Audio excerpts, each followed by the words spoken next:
साताऱ्यात बहुमताचा आकडा जुळवलेल्या शिवसेनेला सत्तेपासून दूर ठेवण्यात आलं खरं, पण सातारा जिल्हा परिषदेवर अध्यक्षपदी वर्णी लागली ती शिवसेनेच्याच आमदाराच्या पत्नीची. आपल्या पक्षातल्या मंत्र्याला धक्काबुक्की झाली, सत्तेपासून दूर राहावं लागलं. नाराजी थेट विधान भवनापर्यंत बोलून दाखवली गेली. पण या सगळ्यात शिवसेनेचे आमदार महेश शिंदे सायलेंट मोडवर राहिले आणि भाजपने झेडपी सोबतच 2029 साठी एक आमदारही गळाला लावल्याची चर्चा झाली. पण सातारा जिल्हा परिषदेची स्टोरी याहीपेक्षा मोठी आहे. सातारा जिल्हा परिषदेचं गणित पाहिलं तर दोन्ही राष्ट्रवादी आणि शिवसेना यांची सत्ता सहज येईल असं मानलं जात होतं. त्यासाठी सदस्यांना सहलीवर नेण्यापासून ती अखेरच्या क्षणापर्यंत गुप्तता पाळणं ही सगळी खबरदारी शंभूराज देसाईंनीच घेतली.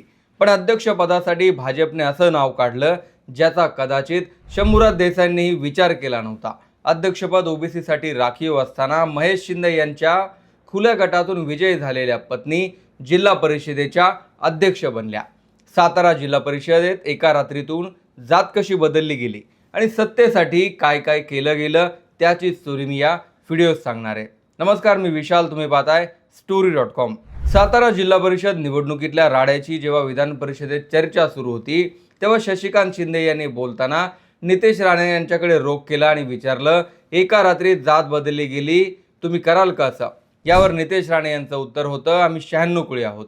शशिकांत शिंदे यांचा रोख त्या गोष्टीकडे होता ज्यात आरक्षणाची तर पायमल्ली झालीच होती, पण ऐनवेळी उमेदवाराच्या जातीचा प्रवर्गच बदलण्यात आला होता. आमदार महेश शिंदे यांच्या पत्नी डॉक्टर प्रिया शिंदे यांनी खुल्या गटातून भाजपच्या तिकिटावर खटावमधून जिल्हा परिषद निवडणूक लढवली. महेश शिंदे यांचं मूळ गाव खटाव तालुक्यातच आहे आणि प्रिया शिंदे याही आधीपासून भाजपातच सक्रिय आहेत. महेश शिंदे हे कोरेगावमधून शशिकांत शिंदे यांचा पराभव करून निवडून आलेत. जिल्हा परिषद निवडणुकीतही महेश शिंदे यांनी पत्नीला आपल्या पक्षातून लढवण्यापेक्षा भाजपातूनच लढवण्याचा निर्णय घेतला आणि त्या जिंकूनही आल्या.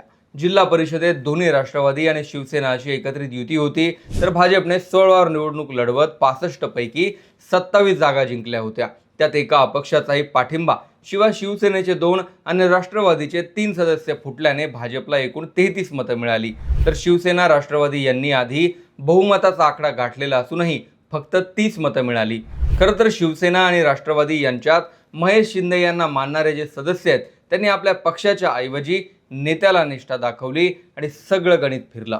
यासाठी महेश शिंदे हे किंगमेकर ठरले, कारण महेश शिंदे यांच्या पत्नीला अध्यक्ष केलं तर सत्ता मिळवणं सोपं होईल हे जयकुमार गोरे यांना माहीत होतं. पण प्रिया शिंदे या खुल्या गटातून लढत होत्या आणि त्यांच्या कुणबी दाखल्याची अडचण होती. मात्र या सगळ्यात प्रिया शिंदे यांनी दावा केला की त्यांची माहेरची कुणबी नोंद आहे आणि आपण निवडणूक लढवण्यासाठी पात्र आहोत. प्रिया शिंदे यांच्या आजोबांची कुणबी नोंद असल्याचा दावा केला जातो.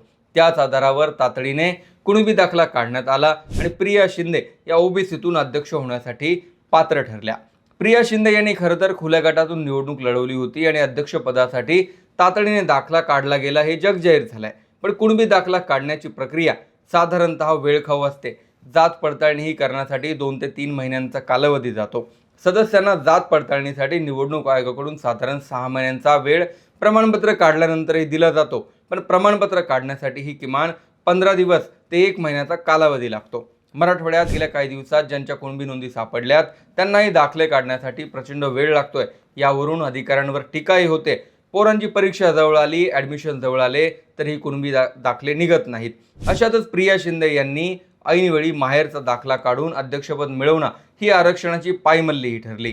शशिकांत शिंदे हे महेश शिंदे यांचे मतदारसंघातले कट्टर विरोधक आहेत. त्यांनी विधान परिषदेतही मुद्दा उपस्थित केला की हा बोगस दाखला काढला गेलाय आणि हायकोर्टात याला आव्हान देऊन तो रद्द करू.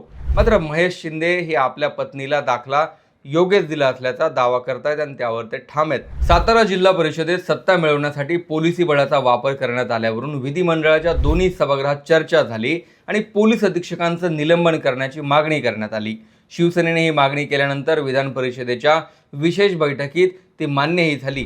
पण सत्ताधारी भाजपा इथेही शिंदेंच्या सेनेवर भारी पडली आणि निलंबनाचा प्रस्ताव प्रलंबित ठेवण्यात आला. नीलम गोरे यांनी निलंबनाचा आदेश दिल्यानंतर जयकुमार गोरे धावत पळत सभागृहात आले आणि या पद्धतीने कोणतीही चौकशी न करता एका IPS अधिकाऱ्याचं निलंबन तुम्ही कसं काय करू शकता असा सवाल त्यांनी उपसभापतींनाच विचारला. यावरून खरंच उपसभापतींना काही अधिकार आहेत की नाही यावरूनही सभागृहात गदारोळ झाला. पण त्याचा काहीही फायदा झाला नाही आणि भाजपला हवं तसंच विधिमंडळातही घडला। जिल्ह्याचे पालकमंत्री आणि 2 कॅबिनेट मंत्र्यांना धक्काबुक्की होऊन एकाही पोलिसावर कारवाई झाली नाही। या उलट जयकुमार गोरेंनीच शंभूराज देसाईंना उत्तर दिलं की पोलिसांना शिवीगाळ आणि अधिकार नसतानाही जिल्हा परिषद मुख्यालयात येण्याची तुम्हाला गरजच काय होती। शंभूराज देसाईंसह शिवसेनेचे मंत्री नाराज झाले आणि एकनाथ शिंदे यांच्यासमोरही त्यांनी नाराजी बोलून दाखवली। एकनाथ शिंदे यांनी मुख्यमंत्री देवेंद्र फडणवीस यांच्यासमोर सभागृहात साताऱ्यातला घटनाक्रम सांगितला आणि एसपीवर कारवाई व्हावी अशी मागणी केली, पण फडणवीसांनी फक्त एका वाक्यात उत्तर देऊन हा विषय संपवून टाकला। या सगळ्या घटनाक्रमानंतर प्रिया शिंदे या मुख्यमंत्री देवेंद्र फडणवीस यांना भेटण्यासाठी विधान भवनातही मंगळवारी दाखल झाल्या। जयकुमार गोरे यांच्यासोबत त्यांनी पायऱ्यांवर फोटो सेशनही केलं। पण सातारा जिल्हा परिषदेत सत्तेच्या गैरवापराबाबत चर्चा होतीये।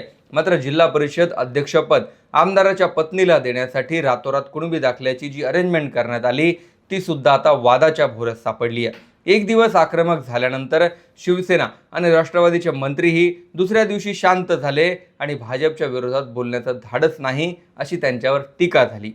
कुणबी प्रमाणपत्रावरही अशीच शांतता कायम राहिली तर भाजपचं अध्यक्षपदही पुढची 2.5 वर्ष किमान सही सलामत राहील। या संपूर्ण घटनाक्रमावरती तुमचे मत जरूर लिहा।